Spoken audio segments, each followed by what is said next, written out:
sa relasyon. Ganon dapat biglang bang, tapos na pala, wala na.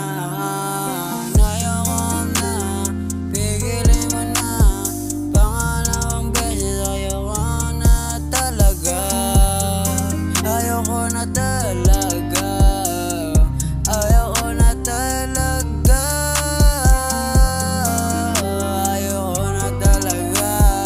Ayoko na talaga. Ayoko na talaga. Paano na kaya ito? Paano na kaya ito?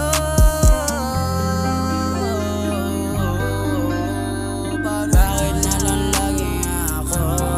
Di ko na alam kung paano to. Lagi na lang ako nasasaktan sa inyo. Paano na ba to? Ako'y nawala ng basa. Hindi ko na alam to. Kayo yung nawalan ng puso, habang ako yung nawalan ng biyasa sa buhay. Ganyan ba talaga lahat? Pangalawang beses na